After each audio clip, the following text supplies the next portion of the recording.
Good morning friends. तो उम्मीद करते हैं आप सभी अच्छे होंगे। देखिए, पिछले लेक्चर्स में ESP32 के बेसिक कॉन्सेप्ट में हमने ये सीखा था बेसिक में ADC क्या होता है। ESP32 में ADC से रिलेटेड जो भी एप्लीकेशन है वो भी हम सीखे थे। वैसे हम आज के लेक्चर्स में PWM सीखने वाले हैं ESP32 में, और इस कॉन्सेप्ट के जो भी एप्लीकेशन है उसको भी हम साथ साथ सीखने वाले हैं। इससे क्या होगा, आप जब कहीं आगे बढ़ेंगे एडवांस की तरफ, अगर आप बेसिक कॉन्सेप्ट फोकस बहुत अच्छा किए हुए हैं तो एडवांस में प्रॉब्लम नहीं होने वाली है। ठीक है, इसलिए हम वन बाय वन बेसिक को सीखने की कोशिश करेंगे, उसके बाद ही हम आगे बढ़ेंगे अब। ठीक है, तो आज का मेरा बेसिक का सेकंड पार्ट है। पहले पार्ट में जैसे कि हम ADC के बारे में सीखे थे, सेकंड पार्ट में PWM के बारे में सीख रहे हैं। वैसे थर्ड पार्ट में हम सीखने वाले हैं ESP32 में जो टच सेंसर पिन होते हैं उनको कैसे यूज कर सकते हैं अपने प्रोजेक्ट में। ठीक है, तो हम वन बाय वन सीखेंगे और बहुत अच्छे से। अगर हम बेसिक सीख गए तो हम अपने अकॉर्डिंग कोई सा अच्छा प्रोजेक्ट बना सकते हैं। देखिए, सबसे पहले हमें समझना होता है PWM होता क्या है। ठीक है, देखिए मैंने यहाँ पे लिखा हुआ है PWM, इसका फुल फॉर्म होता है पल्स विड्थ मॉड्यूलेशन। देखिए, कहते हैं पल्स की विड्थ को मॉड्यूलेट करना। यहाँ पे क्या है, देखिए देखिए pulse width modulation is a technique by which the width of pulse is varied while keeping the frequency of the wave constant. देखिए, इसका कहने का मतलब यही हुआ, जैसे कि हमारा ये एक PWM सिग्नल होता है। ठीक है, PWM सिग्नल और कैसे बनता है ये चीज़ भी समझते हैं। PWM सिग्नल पिन होते कैसे हैं, बनते कैसे हैं, इस चीज़ को समझते हैं। देखिए, मैं यहाँ पे एक सिंपल सा एक सर्किट बनाया हूँ। इस सर्किट से मैं इसको समझाने चाहता हूँ ये जो सिग्नल है वो आखिर बनेगा कैसे। देखिए, मैंने क्या किया, ग्राउंड पिन जो LED की ग्राउंड पिन है डायरेक्ट मैं ESP32 के ग्राउंड पिन से कनेक्ट कर दिया, और इसका जो ये वाला पावर पिन है, देखिए आप यहाँ देख सकते हैं, जो इसका जैसे कि ये कलर पिन है, यहाँ पे ब्लू वायर वाला है, ब्लू वायर को मैंने यहाँ पे एक स्विच लगा दिया। ठीक है, एक स्विच, और इसको यहाँ पे 5 वोल्टेज से कनेक्ट कर दिया। कनेक्ट करने के बाद देखिए मैं इसको पावर दे देता हूँ ESP32। इस चीज़ को समझते हैं क्यों, आखिर ये सिग्नल बनता कैसे है और इस टेक्निक को हम ESP32 पे अप्लाई कैसे करते हैं। देखिए, मैं LED को, ये देखिए LED ऑन हो गई। देखिए, प्रेस किया, ऑन। देखिए, अब क्या करूँगा, मैं इस स्विच को बहुत फास्ट स्विचिंग कराऊंगा, मतलब ऑन ऑफ करूँगा। देखते जाइए, देखिए मैं क्या कर रहा हूँ, और टाइमिंग देखना कितने देर LED ऑन है ऑफ है, ऑन है ऑफ। देखिए अब क्या है, इस चीज़ को समझते हैं। ये जो ऑन ऑफ हो रहा है, यहाँ पे जो सिग्नल बन रहा है, ठीक है, इस पे जो सिग्नल बन रहा है वो सिग्नल इस फॉर्म में बन रहा है कि मतलब थोड़ी देर के लिए, जैसे कि देखे जाए, जैसे मैं प्रेस किया, देखिए ये ऑन ऑफ हो रहा है ना, तो ये सिग्नल ऐसे ही बनता है। जब इस LED पे जो 5 वोल्टेज मिल रहा है इतने टाइम तक, जैसे कि ये 5 वोल्टेज मिल रहा है इतने टाइम तक, ठीक है, ये हमारा 5 वोल्टेज है, ये हमारा 0 वोल्टेज है। तो इस LED पे इस टाइप के सिग्नल मिल रहा है, मतलब ये कि किसी स्विच से, ठीक है, जैसे ये हमारा लोड है, स्विचिंग कराना। ठीक है, हम स्विचिंग करा रहे हैं। स्विचिंग कराने के बाद जो सिग्नल बनता है ऑन ऑफ पीरियड का, वही सिग्नल हमारा होता है PWM सिग्नल। ठीक है, इसी सिग्नल को हम यूज करने वाले हैं अपने ESP32 पे। ठीक है, ये हमारा सिग्नल हो गया, इसी सिग्नल के हम बात कर रहे हैं। यहाँ पे देखिए, आप देख सकते हैं, जैसे कि यहाँ पे देखिए, यहाँ पे क्या लिखा हुआ, देखिए PWM width modulation is a technique by which the width of pulse, ये हमारा पल्स है, कह रहा विड्थ, इसको बोलते हैं विड्थ। देखिए, ये हमारा क्या होता है, width of a pulse is varied while keeping the frequency of the wave constant. इन्होंने यही बोला, पल्स विड्थ मॉड्यूलेशन जो होता है कि हम जो सिग्नल PWM सिग्नल होता है उसकी विड्थ को कम ज़्यादा करते हैं, कंट्रोल करते हैं। कंट्रोलिंग इसे बोलते हैं मॉड्यूलेशन। कंट्रोलिंग करने के प्रोसेस को ही बोलते हैं पल्स विड्थ मॉड्यूलेशन, और इसकी फ्रीक्वेंसी फिक्स रहेगी। मतलब कि ऑन और ऑफ पीरियड जो होता है, देखिए ये देखिए, इसको समझता है, ये वाला पार्ट होता है ऑन पीरियड जब LED ऑन हुई थी, और ये वाला पार्ट है LED ऑफ टाइम।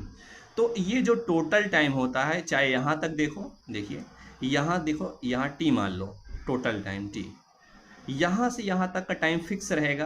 अब चाहे यहाँ से यहाँ तक का भी टाइम देखोगे फिक्स रहेगा, यहाँ से यहाँ तक का टाइम भी देखोगे फिक्स रहेगा। इसी को बोलते हैं frequency of the wave constant. और दूसरे तरीके में बोला जाए, देखिए क्या कहते हैं दूसरे लहजे में अगर समझें इसको, it is a method for generating a analog signal using a digital source. इनका कहने का मतलब ये है, ये एक ऐसा मेथड होता है PWM पल्स विड्थ मॉड्यूलेशन, एक ऐसा मेथड होता है जिसके अकॉर्डिंग हम क्या करते हैं, एक डिजिटल सोर्स से हम एनालॉग सिग्नल को बनाते हैं, उसी को बोलते हैं पल्स विड्थ मॉड्यूलेशन। अब जैसे कि देख सकते हैं, आप इसको देख सकते हैं, ये जैसे कि ESP32 के यहाँ पे 5 वोल्टेज फिक्स है, यहाँ पे ग्राउंड है। अब अगर हम डायरेक्ट स्विचिंग ना करें तो डायरेक्ट ऑन कर दे तो LED ऑन रहेगी। अगर मैं इसको स्विचिंग कराऊँ, देखिए यहाँ पे देखो मैं स्विचिंग करा रहा हूँ। जब स्विचिंग करा रहा हूँ क्या कर रहा हूँ, देखो टाइमिंग भी चेंज कर सकता हूँ, जैसे ये मतलब ये मतलब हुआ कि इसके ऑन टाइम मैंने बढ़ा दिया, ऑफ टाइम कम कर दिया। यही ऑन टाइम, जब ये मेरा ऑन टाइम सिग्नल का होगा जब LED ऑन थी, और ये टाइम ऑफ टाइम है जब LED ऑफ थी। ये जो सिग्नल बनता है इस स्विचिंग के अकॉर्डिंग सिग्नल बनता है। अब क्या है, हमारा जो माइक्रो कंट्रोलर होता है ESP32, ये एक डिजिटल सोर्स होता है। हम इस सोर्स से एक एनालॉग सिग्नल बनाना चाहते हैं। वो चीज़ बनाने के लिए हमें टेक्निक अपनानी पड़ती है PWM, मतलब पल्स विड्थ मॉड्यूलेशन टेक्निक का यूज करना पड़ता है। ठीक है, अब देखिए हमने देख लिया था कि PWM सिग्नल कैसे बनता है और कॉन्सेप्ट, मतलब PWM सिग्नल होता क्या है। अब दो चीज़ और होती है, जैसे ये हमारा क्या है PWM सिग्नल, इस दो PWM सिग्नल में दो ऐसी चीज़ होती है, एक होता है ड्यूटी साइकिल और दूसरा होता है फ्रीक्वेंसी। मतलब इस PWM सिग्नल के एक चीज़ होता है, ये देखिए ये होता है ड्यूटी साइकिल, और इसके दो पार्ट होते हैं। ठीक है, एक ड्यूटी साइकिल मान लो और दूसरा फ्रीक्वेंसी। इन्हीं दो को हम यूज करेंगे। ठीक है, इसी PWM सिग्नल के दो कॉन्सेप्ट को यूज करके अपने हम प्रोग्रामिंग में यूज करने वाले हैं। LED की ब्राइटनेस को कम ज़्यादा करेंगे और हम क्या करेंगे, DC मोटर को कंट्रोल करेंगे स्पीड को। तो हम वो सारी चीज़ें करने के लिए सिर्फ इस पे फोकस करेंगे, ये ड्यूटी साइकिल पे। देखो PWM सिग्नल में सबसे इम्पोर्टेंट जो पार्ट होता है वो होता है ड्यूटी साइकिल। तो हमारा काम यही होगा कि हम ड्यूटी साइकिल को डिटेल्स में सीखें कि PWM सिग्नल का ड्यूटी साइकिल क्या होता है और इस ड्यूटी साइकिल को यूज कैसे करेंगे अपने प्रोग्रामिंग में। ठीक है, तो ये देखते हैं हम ड्यूटी साइकिल क्या होता है। अब जैसे कि मैंने यहाँ पे लिखा हुआ है, ये चीज़ मैं एक्सप्लेन कर दे रहा हूँ।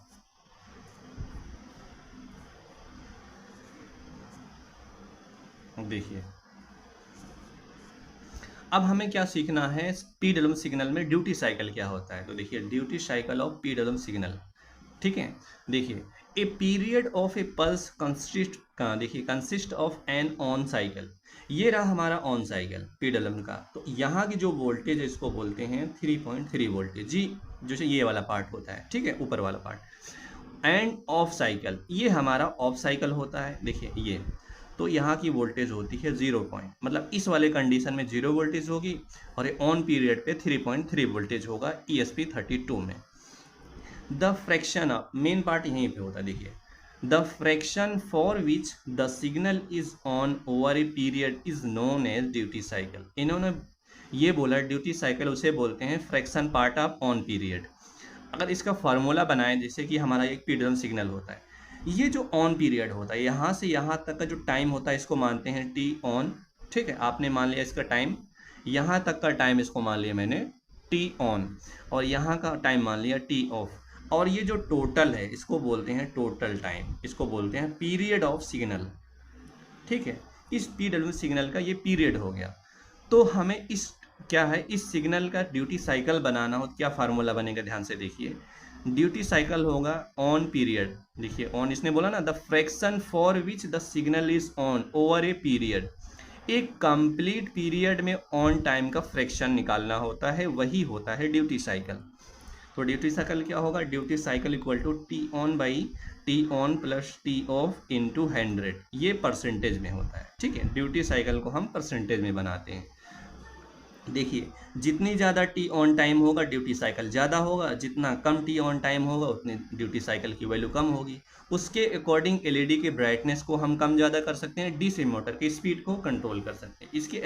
इसके दो एप्लीकेशन हम देखेंगे नेक्स्ट लेक्चर में, जब इसके एप्लीकेशन को सीखेंगे। आज हम सिर्फ बेसिक सीख रहे हैं, ठीक है। दो एप्लीकेशन ऐसे हैं, speed control of DC motor, LED की इंटेंसिटी को कंट्रोल करना।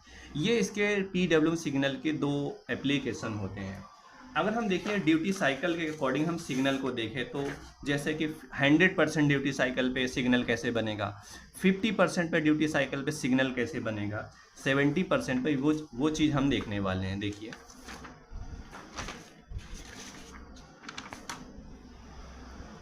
यहाँ पे आप देख सकते हैं, देखिए यहाँ पे लिखा pulse with modulation signal with different duty cycle. देखिए 50% ड्यूटी साइकिल कब बनेगा, देखिए अगर हमें ड्यूटी साइकिल डी से लिखूँ, इसको बोलते हैं टी ऑन बाई, देखिए T on plus T of into 100। अगर मुझे 50% का ड्यूटी साइकिल बनाना हो तो हम, इसका मतलब ये हुआ जितना टाइम ऑन देखिए जितनी देर एलईडी ऑन हो उतनी देर एलईडी ऑफ हो, तो ड्यूटी साइकिल कितना बनेगा 50%। इसका मतलब ये, और टी ऑन और टी ऑफ इक्वल होना चाहिए। अगर ये इक्वल हो जाएगा तो ये कट के 1/2 हो जाएगा, ठीक है। ये हो जाए कट जाएगा, ये आएगा 50%। तो हमारा ड्यूटी साइकिल के अकॉर्डिंग हम पीडब्ल्यू सिग्नल को देख सकते हैं। अगर मेरा ड्यूटी साइकिल 10% हो, 10% के अकॉर्डिंग मतलब देखिए जितना कम ड्यूटी साइकिल होगा उसके अकॉर्डिंग जो ऑन पीरियड होगा वो कम होगा। सिंपल सा यही तरीका है। देखिए ये ऑन पीरियड है और ये हमारा ऑफ पीरियड है, टी ऑफ।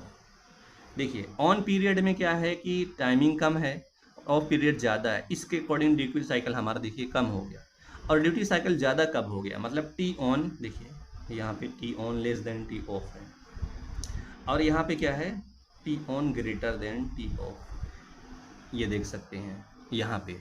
इस कंडीशन पे देखिए ड्यूटी साइकिल हमारा 70% बनेगा।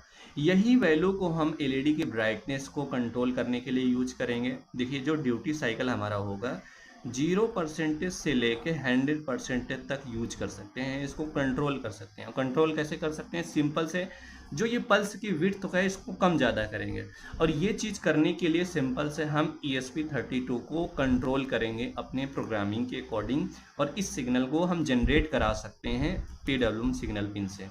ESP32 में बहुत सारे पिन होते हैं। अब हम चलते हैं जो हमारा ESP32 होता है, जैसे कि ये देखिए ये ESP32 है, इसमें बहुत सारे पिन होते हैं। देखिए ये बहुत सारे पिन हैं, पर इस ESP32 एक सबसे अच्छी क्वालिटी ये होती है कि ये मल्टी फंक्शन पिन वर्क करता है। एक ADC की तरह वर्क कर सकता है, DAC की तरह वर्क कर सकता है, PWM सिग्नल की तरह वर्क कर सकता है, एक ही टाइम पे एक ही पिन। तो अब हम देखते हैं ESP32 में कौन से ऐसे पिन होते हैं जो PWM सिग्नल पिन होते हैं, ठीक है। ये देखिए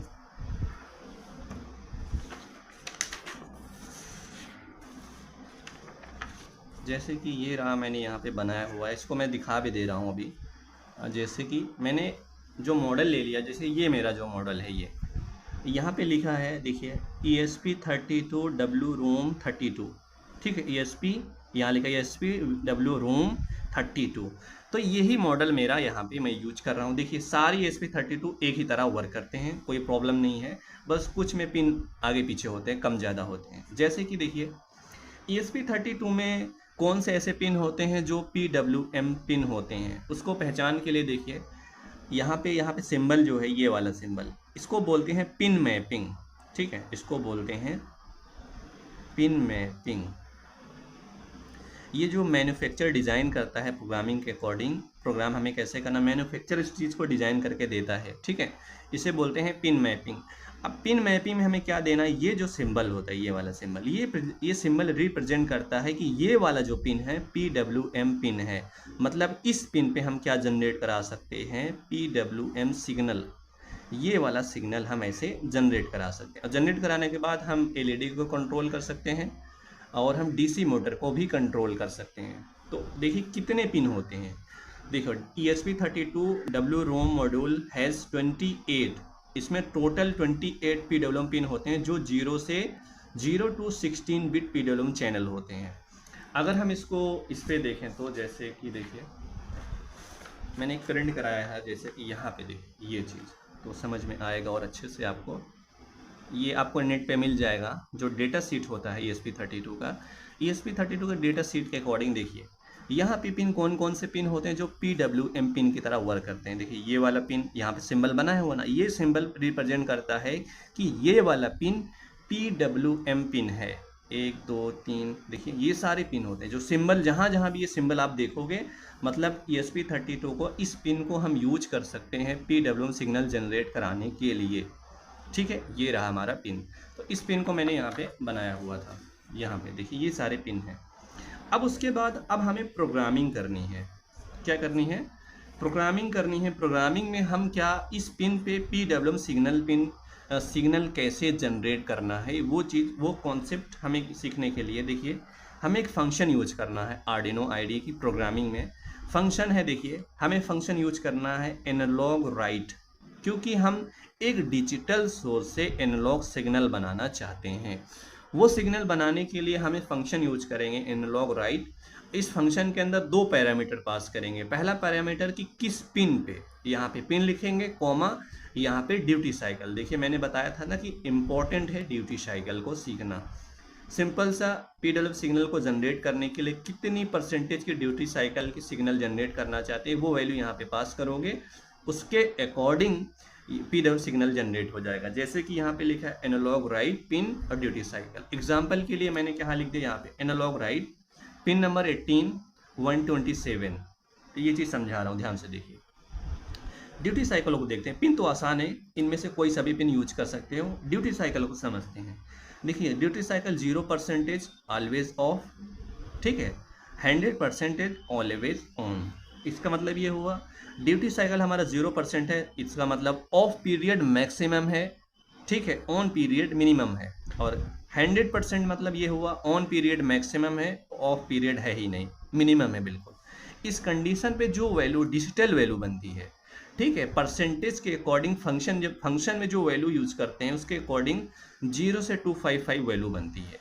PWM जो वैल्यूज बनती है 255 डिजिटल वैल्यू बनती है। 0 से 255 वैल्यू यहाँ पे यूज कर सकते हो, ठीक है। ये होती है परसेंटेज के अकॉर्डिंग इसकी डिजिटल वैल्यू। ये वैल्यू यहाँ पे यूज कर सकते हो, उसके अकॉर्डिंग परसेंटेज के अकॉर्डिंग उतने ड्यूटी साइकिल की हमारी सिग्नल जनरेट होगा और हम अपनी लोड पे दे सकते हैं, जैसे LED या DC मोटर हो गया। एग्जाम्पल के लिए मैंने यूज किया हुआ है एनालॉग राइट। देखिए फंक्शन यूज किया किस पिन पे, पिन नंबर 18 पे। पिन नंबर 18 पे जनरेट किया हुआ कितनी वैल्यू इसके 127।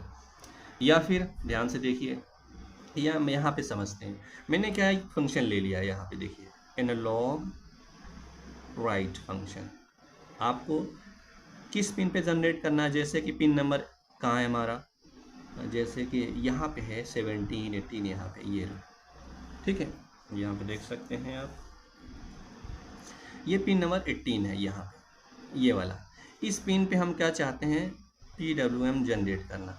तो इसकी कितनी परसेंटेज की ड्यूटी साइकिल लेना है। अगर आप 255 वैल्यू लोगे तो मतलब 100% ले रहे हो, ठीक है, ये डिजिटल वैल्यू होता है, यहाँ पे सेमीकोलन लगा दो।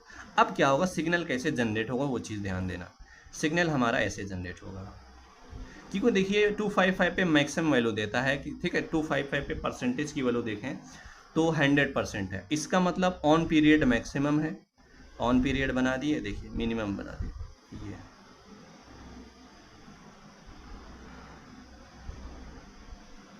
इस टाइप का हमारा सिग्नल जनरेट होगा। अब यही सिग्नल हम क्या कर सकते हैं, LED पे देंगे। किस पे देंगे, LED पे देंगे। ऑन पीरियड ज़्यादा है, ऑफ पीरियड का, मैं इसका मतलब LED फुल ब्राइटनेस पे ब्लिंक करेगी, और जैसे जैसे इसकी विड्थ को हम कम करेंगे LED की ब्राइटनेस कम होती जाएगी, क्योंकि ड्यूटी साइकिल को कंट्रोल करेंगे हम। यहाँ की वैल्यू को चेंज करेंगे, 0 से 255 तक वैल्यू ले जाएंगे, उसके अकॉर्डिंग हमारी जो LED है उसकी ब्राइटनेस चेंज होती जाएगी। तो ये रहा PWM सिग्नल पिन, हम कैसे यूज करेंगे ये चीज़ देखते हैं, ठीक है। उसके बाद अब हम क्या करते हैं, एक प्रैक्टिकल एग्जांपल ले लेते हैं कि हम एक प्रैक्टिकल एग्जांपल में देखते हैं कि इस कॉन्सेप्ट को हम कैसे यूज करने वाले ESP32 में। उसके बाद नेक्स्ट लेक्चर में हम क्या करेंगे, एक साथ एलईडी को कंट्रोल करेंगे, डीसी मोटर को कंट्रोल करेंगे और सर्वो मोटर को कंट्रोल करेंगे। यूज करेंगे पोटेंशियोमीटर का, डेटा लेंगे एडीसी का, पोटेंशियोमीटर का, और हम कंट्रोल करेंगे डीसी मोटर और एलईडी की ब्राइटनेस को। फिलहाल के लिए बेसिक आज देखिए एक सिंपल सा एग्जांपल ले लेते हैं बेसिक के लिए, उसके बाद नेक्स्ट लेक्चर में हम और डिटेल्स में सीखेंगे। देखिए मैंने क्या क्या लिया यहाँ पे, ये रहा हमारा एक सिंपल से एग्जांपल। देखिए हमें ज़रूरत नहीं है आज को कोड को एक्सप्लेन करना, पर हम एक्सप्लेन कर देंगे। देखिए मैंने क्या किया, एलईडी को ले लिया और इस पे 32 के साथ कनेक्ट कर लिया। हम क्या करेंगे, यहीं से कनेक्ट करेंगे। कनेक्ट करने के लिए देखिए मैंने क्या किया, स्विच को निकाल दिया। निकालने के बाद ये देखिए ये वायर भी निकाल दिया। ये जो हमारा बैगनी कलर, ये कलर का वायर है, ठीक है, वायलेट, इसको हमने ग्राउंड दे दिया। अब इस वायर को मैं निकाल दिया। निकालने के बाद मैं ब्लू एलईडी को कंट्रोल करने वाला हूँ, ठीक है, ये रहा ब्लू एलईडी। अब मैंने क्या किया, पिन नंबर किससे कनेक्ट कर लेता हूँ, चलिए पिन नंबर मैं 12 से कनेक्ट कर लेता हूँ, ठीक है। तो ये रहा पिन नंबर 12, यहाँ पे ये रहा पिन नंबर 12। अब क्या है, हम प्रोग्राम को अपलोड करके, पहले हम प्रोग्राम को थोड़ा सा समझ लेते हैं। समझने के बाद हम प्रोग्राम को अपलोड करने के बाद एलईडी को देखेंगे इसकी ब्राइटनेस कम ज़्यादा कैसे होगी ड्यूटी साइकिल की वैल्यू को चेंज करके, ठीक है। देखिए अब हम प्रोग्राम को देख लेते हैं। देखिए मैंने क्या किया, यहाँ पे एक एलईडी कनेक्ट कर लिया है सिंपली, ठीक है, पिन नंबर 12 से, जो मैंने कनेक्शन दिखाया हुआ था अभी। उसके बाद मैंने क्या किया, देखिए वेरिएबल डिफाइन कर लिया। एक वेरिएबल डिफाइन कर लिया इंट टाइप का, नाम रख दिया फेड अमाउंट 5। देखिए ये चीज़ें हमने क्यों किया, देखिए पहले हम एलईडी कनेक्शन को देख लेते हैं। मैंने एक वेरिएबल डिफाइन किया एलईडी नाम का, जिसमें हम पिन नंबर 12 को असाइन किया हुआ है। तो मतलब पिन नंबर 12 को हम यूज कर रहे हैं एज ए आउटपुट। अब मैं क्या, इनिशियल वैल्यू ब्राइटनेस में मैंने 0 ले लिया, ठीक। उसके बाद मैंने एक और वेरिएबल डिफाइन किया हुआ इंट फेड अमाउंट। देखिए ये वैल्यू यहाँ पे लिखा है, कंफ्यूज नहीं होना, आप यहाँ पे लिख लेना, क्योंकि बाय द मिस्टेक मैंने स्पेस नहीं ध्यान दिया, ठीक है। उसके बाद यहाँ पे वाइट सेटअप में मैंने क्या कर लिया, इस वाले पिन को इनिशलाइज कर लिया, मतलब पिन वाले 12 को हम आउटपुट की तरह यूज कर रहे हैं। यहाँ पे इनिशलाइजेशन कर लिए पिन नंबर 12 को। अब उसके बाद हम क्या करते हैं, वाइड लूप में चलते हैं। मेन प्रोग्राम में हम आ गए, जैसे कि यहाँ पे देख सकते हैं आप, एक मिनट, ओके। जैसे कि हम मेन लूप में मेन प्रोग्राम में आ गए, वाइट लूप में। उसके बाद मैंने क्या किया, ध्यान से देखिए, हमें सिंपल सी, देखिए इस एलईडी की ब्लू वाली पिन पे हमें क्या करना है, पीडब्ल्यूएम सिग्नल देना है। वो देने के लिए हम फंक्शन यूज किए analog read, analog write function. तो ये फंक्शन क्या प्रोवाइड करेगा, एक क्या पीडब्ल्यूएम सिग्नल जनरेट करेगा ऐसे, ठीक है। ये ध्यान से देखना, ये वैल्यू जनरेट करना है। अब ये जनरेट करने के लिए हम फंक्शन यूज किए एनालॉग राइट, किस पिन पे, पिन नंबर 12 पे। उसके बाद हमें वैल्यू देनी थी, यहाँ देखिए वैल्यू देनी थी 0 से 255। ऐसा करते हैं, एक वेरिएबल में जो वैल्यू है उसको चेंज करने के अकॉर्डिंग यहाँ पे वैल्यू देंगे। ये चीज़ करने के लिए मैंने यहाँ पे क्या किया, ब्राइटनेस इक्वल टू, यहाँ पे लिखा इनिशियल वैल्यू मैंने ले लिया 0 और फेड अमाउंट में वैल्यू ले लिया था 5। क्या ले लिया था, 5। अब क्या, ब्राइटनेस में वैल्यू आ गई 5 के अकॉर्डिंग। उसके बाद प्रोग्राम यहाँ पे आ गया। इनिशियली देखिए जैसे ही मैं प्रोग्राम को अपलोड करूँगा, ब्राइटनेस में वैल्यू थी 0 के अकॉर्डिंग ब्राइटनेस बिल्कुल लो थी, लो के अकॉर्डिंग अब ब्राइटनेस में मैंने असाइन कर दिया 5। क्या कर दिया, यहाँ पे ऐड किया फेड अमाउंट्स में और यहाँ पे स्टोर कर लिया। स्टोर करने के बाद मैंने क्या किया, if brightness less than equal to 0 and brightness greater than 255, इस कंडीशन में मैंने क्या किया, फेड अमाउंट में माइनस फेड अमाउंट। अब क्या होगा, ध्यान से देखिए, ये कंडीशन ट्रू होगा। ट्रू होने के बाद इसमें वैल्यू एक बार क्या होगा, एलईडी ब्लिंक करेगी मैक्सिमम पे, ठीक है। 0 से 255 जाएगी, 255 से जाने के बाद अब क्या होगी, हमारी 255 से 0 पे आएगी एलईडी। मतलब इस कंडीशन में, इतने प्रोग्राम में हमारी एलईडी 0 से 255 ब्लिंक करेगी, उसके बाद 25 से 0 तक आएगी। ये प्रोग्राम कंप्लीट होने के बाद, और डिले लगा दिया मैंने 50 मिली सेकेंड। अब क्या होगा, इस कंप्लीट प्रोग्राम को हम जब अपलोड करेंगे, अपलोड करने के बाद अब हम देखते हैं एलईडी की ब्राइटनेस को, देखेंगे कि ये ब्राइटनेस कैसे चेंज हो रही है, ठीक है। अब देखते हैं प्रोग्राम को, जैसे मैंने यहाँ पे देखिए बोर्ड को कनेक्ट कर लिया है, ठीक है। कनेक्ट कर लिया, कनेक्ट करने के बाद अब हम प्रोग्राम को अपलोड कर लेते हैं, ठीक है। जैसे कि मैंने इस पे प्रोग्राम अपलोड कर लिया, आप देख सकते हैं एलईडी की ब्राइटनेस को देखिए, समझिए कि पहले ये 0 से लेके मैक्सिमम ब्राइटनेस में जाएगा, फिर मैक्सिमम तो 0 जाता है, देखिए। ठीक है, आप देख सकते हैं PWM सिग्नल को हम कैसे यूज कर सकते हैं एलईडी की इंटेंसिटी को कम ज़्यादा करने के लिए। वैसे हम नेक्स्ट लेक्चर में डीसी मोटर और एलईडी और सर्वो मोटर को एक साथ कंट्रोल करेंगे, पोटेंशियोमीटर के साथ साथ एप्लीकेशन होगा PWM सिग्नल का। ठीक है, तो उम्मीद करते हैं आज का ये लेक्चर समझ में आया होगा आपको। नेक्स्ट लेक्चर में हम एप्लीकेशन को देखने वाले हैं ताकि आपको और बेहतर तरीके से ये लेक्चर समझ में आ जाए। Okay, thank you.